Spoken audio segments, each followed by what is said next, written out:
اعوذ باللہ من الشیطان الرجیم بسم اللہ الرحمن الرحیم الحمد للہ رب العالمین الصلاۃ والسلام علی اشرف الخلق اجمعین محمد و آلہ الطاہرین الطاہرین۔ السلام علیکم، میں ہوں سیدہ فاطمہ۔ الف اللہ اسم چینل میں خوش آمدید۔ پیغمبر اسلام کی خدمت میں خواتین کا ایک وفد پہنچا۔ وہ خواتین کہنے لگیں کہ اے اللہ کے رسول صلی اللہ علیہ وآلہ وسلم، ہم نے کیا قصور کیا ہے کہ مرد اگر جہاد میں شہید ہو جائے تو اس کے سب گناہ معاف ہو جاتے ہیں، ہم اس شہادت اور ثواب سے کیوں محروم ہیں؟ رسول اکرم صلی اللہ علیہ وآلہ وسلم نے جواب دیا، اس لیے کہ خداوند عالم نے تمہیں کمزور خلق کیا ہے، لہٰذا اللہ نے خواتین سے جہاد معاف کیا ہے، لیکن تمہارے لیے دوسرا جہاد ہے اور وہ کرنے سے تمہیں شہادت کا ثواب ملے گا۔ خواتین نے کہا، وہ کیسے؟ رسول اکرم صلی اللہ علیہ وآلہ وسلم نے فرمایا، اگر کوئی خاتون امور خانہ داری صحیح طور پر بجا لائے، یعنی بچے کی تربیت کرے اور صحیح احسن تربیت کرے اور شوہر سے اچھے اخلاق کا مظاہرہ کرے، تو اسے اتنا ہی ثواب ملے گا جتنا اللہ کی راہ میں لڑنے والے مجاہد کو ملتا ہے۔ یقیناً بچے کی صحیح تربیت کرنا یہ جہاد ہے، بچے کو اچھے اخلاق والا بنانا یہ جہاد ہے۔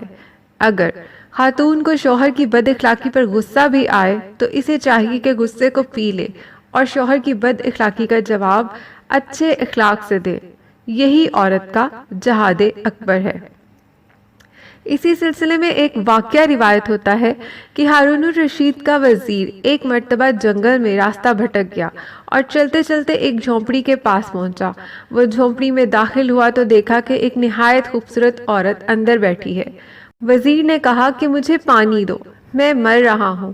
عورت نے کہا، میں تم کو پانی نہیں دے سکتی کیونکہ میرا شوہر بہت دور سے پانی لے کر آتا ہے اور اس کی اجازت نہیں ہے۔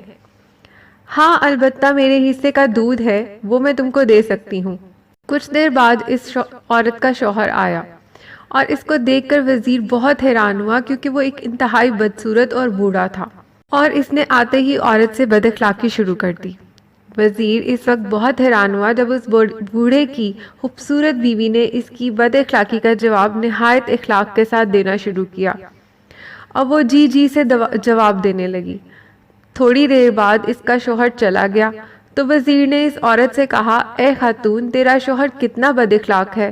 بس اتنا سننا تھا کہ وہ عورت غصے سے سرخ ہو گئی، کہنے لگی کہ میں نے تو تجھے انسان سمجھا تھا مگر تو شیطان نکلا، تو میرے شوہر کی غیبت کر رہا ہے۔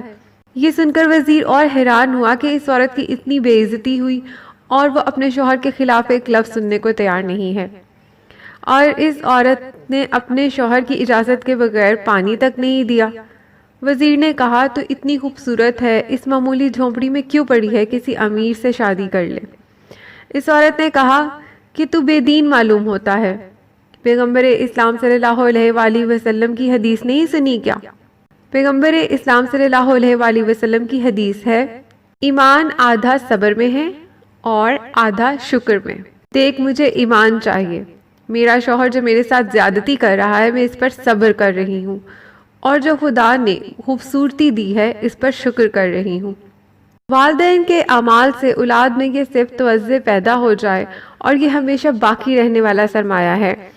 پیغمبر اسلام صلی اللہ علیہ وآلہ وسلم فرماتے ہیں کہ بیوی کی مدد کرنا عبادت ہے، مگر ہمارا معاشرہ ایسا ہے کہ اگر کوئی بیوی کی مدد کرتا ہے تو لوگ کہتے ہیں کہ یہ تو بیوی کا غلام ہو گیا ہے۔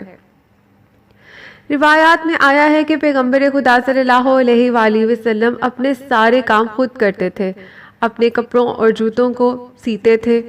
ایک دن پیغمبر خدا صلی اللہ علیہ وآلہ وسلم حضرت فاطمہ الزہرا سلام اللہ علیہا کے گھر پہنچے تو دیکھا کہ حضرت علی علیہ السلام حضرت فاطمہ الزہرا سلام اللہ علیہا کے گھر کے کاموں میں مدد کر رہے ہیں۔ یہ دیکھ کر رسول خدا صلی اللہ علیہ وآلہ وسلم بہت خوش ہوئے اور کہا، اے علی، میں تمہیں بتاؤں کہ جو شوہر گھر کے کاموں میں بیوی کی مدد کرتا ہے تو خدا اسے 1000 حج اور عمرے کا ثواب دیتا ہے۔ یعنی اس سے معلوم ہوتا ہے کہ بیوی کا غلام وہ نہیں ہے جو گھر کے کاموں میں بیوی کی مدد کرے، بلکہ بیوی کا غلام وہ ہے جس کی بیوی کا حکم اس پر چلے اور شوہر بیوی کے کہنے پر چلتا ہو۔ بیوی کا غلام وہ ہے جس کی بیوی بے پردہ ہو، یعنی وہ ایسے غیر شرعی کام بھی کرتی ہو اور شوہر اسے منع نہ کر سکتا ہو، اس کی طاقت نہ رکھتا ہو اور اس سے ڈرتا ہو۔ حضرت علی علیہ السلام نے راستے میں دیکھا کہ ایک آدمی بوری کو اٹھائے چلا آ رہا ہے۔ اب جو اس نے حضرت علی علیہ السلام کو دیکھا تو شرمانے لگا اور کہا کہ مولا، میں بڑا آدمی ہوں اور میرے کندھوں پر بوری ہے۔ حضرت علی علیہ السلام نے جواب دیا کہ اس میں شرمانے کی کیا بات ہے، گھر کا کام کرنا اللہ کی عبادت ہے۔ اگر حقیقتاً ہمارا معاشرہ گھرداری کے ایسے اصول پر قائم ہو جائے کہ ہم اور ہماری اولاد نورانی صفات کی حامل ہو جائیں تو یقیناً یہ بہت بڑا سرمایہ اور صدقہ جاریہ ہے۔ اسلام میں بچوں کی تربیت والدین کے لیے جہاد کا ثواب رکھتی ہے، خاص طور پر والدہ کے لیے۔ اگر وہ بچوں کی احسن تربیت کرتی ہے تو یہ اس کے لیے جہاد بھی ہے اور شہادت کا ثواب بھی ہے۔ قرآن پاک میں ارشاد ہوتا ہے، سورہ تحریم آیت نمبر 6، اے ایمان والو، اپنے آپ کو اور اپنے بالوں کو جہنم کی آگ سے بچاؤ جس کے ایندھن آدمی اور پتھر ہیں۔ بالوں سے مراد آپ کی اولاد، آپ کے بچے ہیں۔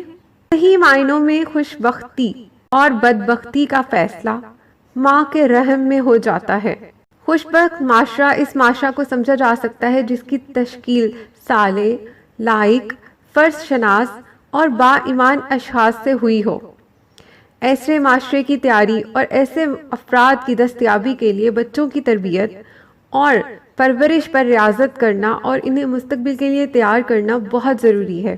عموماً لوگ بچوں کو سطحی نگاہ سے دیکھتے ہیں اور ان کی صحیح تربیت سے غفلت برتتے ہیں، حالانکہ صورت یہ ہے کہ آج کے مرد گزشتہ کل کے بچے تھے اور آج کے بچے آئندہ کل کے مرد ہیں۔ جو بچہ نوعمری میں صحیح تربیت سے بہرہ مند نہ ہوا ہو، اس سے یہ توقع نہیں کی جا سکتی کہ وہ کل ایک صالح مرد بنے گا اور اپنے معاشرے کے لیے سود مند اور مفید ثابت ہوگا۔